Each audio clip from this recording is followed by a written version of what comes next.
Baba, so who is an Aborisha, and then what is an Aleyo? Okay, so there are many people that come to divinations, and there are many people around the culture and around the religion and around the houses. But I consider an Aleyo, again, I read people I can read them I have people I've been reading for over 20 years that just come just for the guidance, just coming for answers to their questions and maybe some protections and get their readings and their cleanings. Mm-hmm. And maybe just have Ideifa in their Arula. They do not have undergone the Ileket ceremonies and warriors or nothing. They just have the Ideifa. Right, yeah. Or nothing. They just get their guidance. They trust me with their life. Mm-hmm. But that's as far as they go. And that to me is an Aleyo. An Aborisha is someone that, is following as an Orisha devotee. You could be an Orisha devotee without being crowned. Right. And that to me is an Aborisha, someone who practices in a religion. So, that's some of the things that we have to recognize, that Aborishas, those who follow the religion, you don't have to be crowned. Mm-hmm. Let me segue into that a little bit.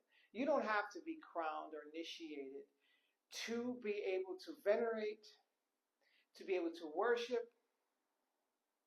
and to be able to do things for the Orishas. Okay. In my opinion, I'm almost starting off with that, because you don't need to argue with me if I'm telling you my opinion. It's your opinion. My truth. Tell you how I practice and how I teach my God kids. Whether you don't like it or not, you're not at my house. You're not my godchild. Mm-hmm.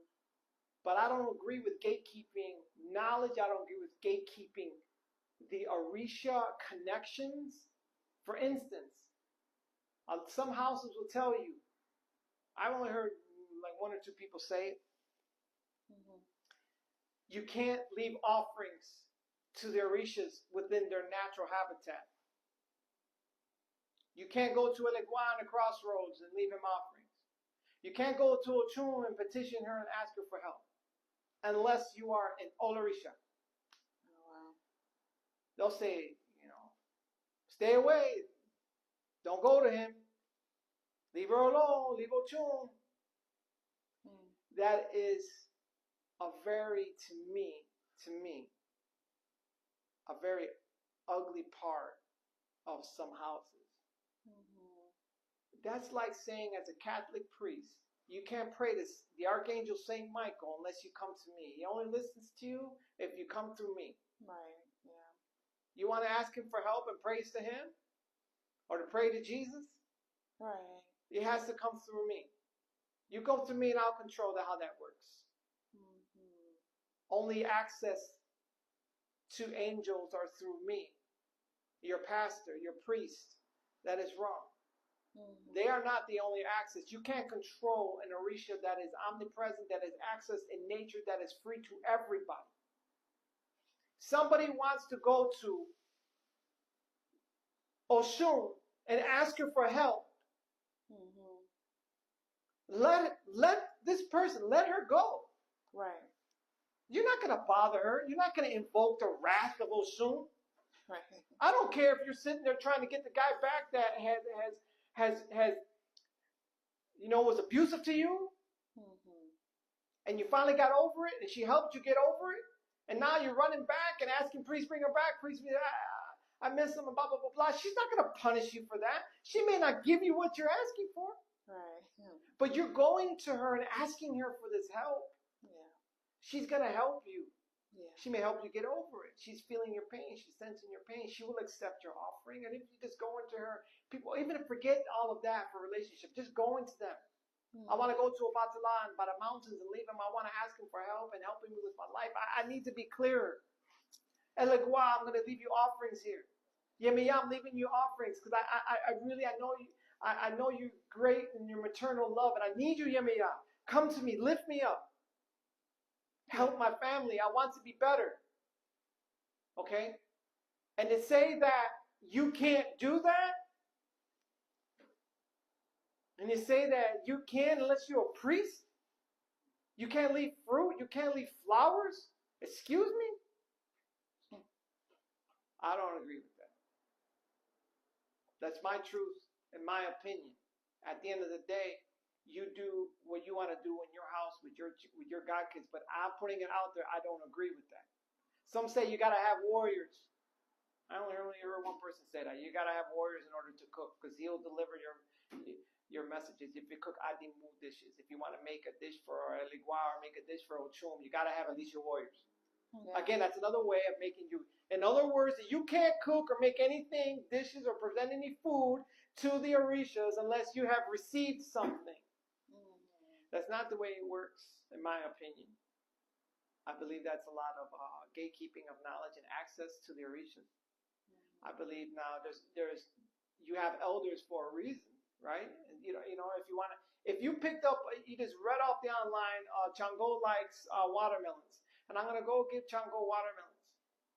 Okay, maybe that's not the right thing to do, but he would accept that. Give it to me. You're coming to me? Who is this? All right. You're asking me for help, Chango. I know you are the warrior. I know to fight. Please give me the strength to defend myself, to be able to go and do the things I need to do for my family. Chango. You give him, okay, you go to an elder. Oh, okay, you've done that. But see, if you go to an elder, they can guide you. Oh, Chango likes apples. He likes he likes plantains green. Do this, and this is where you can leave it.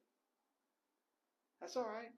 I direct a lot of my God can start readings. Go here and do that. You want altars in your house? You want to pray to statues? Go ahead. We all know they are not the Orishas. No one's ignorant. You don't need to say you gotta have Santo. You're not crown Santo. You can't pray to the Orishas. You can't have those altars in your house. Man, get over yourself. If somebody wants a statue they can buy at the dollar store, a Santa Barbara statue, that's all they have. And they said, I want to pray to Chango. I found out he's my head Orisha, and I want to pray to him. And want to leave some offerings in my house and pray and focus my attention and light him a red candle. Go ahead. Make an altar for him. Everybody knows that's your conduit. That's your force of connection. That is your space. That is your place that you can connect, your sacred space and your veneration to this Orisha. You don't have to have crowns and have Shango in your house to give offerings. Everybody knows, no one's mistaking that that's not the actual Orisha. We get it. But let this person get a statue, a mermaid statue of Yemeya, and put 7 watermelons. Okay, that's all they got. Let her be. I bet you some of your asses was sitting there crowned for 20 years, sitting there crowned Yemeya in your head for 20 with a badass attitude, and you think that you're sitting there, that you're better than anybody else, you think that you're favored by Yemeya with your attitude, your ego, and your greed, and the back hair that you got, and you think that you're going to get more help than somebody else that goes there with their heart and with their intentions and with the love and sits there and makes an offering to a statue that's not consecrated. Because you can't control the Orishas that run around in the universe protecting us. And who's going to call, and who's going to invoke, and who's going to bring in that energy of Ashe. I remember I wasn't a Shango priest and I went to my Shango.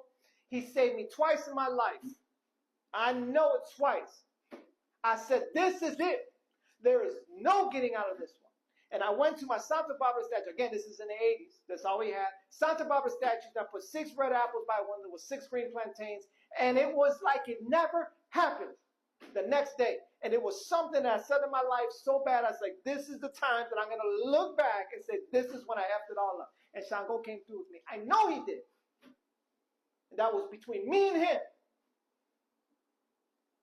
So, you want to sit there and put out there, you got to be crowned, you got to come through me to sit there and pray and venerate and worship and give offerings. You can only give flowers to Ochun if you give it to me, to my Ochun. You can't go to the river and leave her 5 roses and ask her for help with your womb or with your love life or with your children or just giving thanks. Get over yourself, man. My opinion.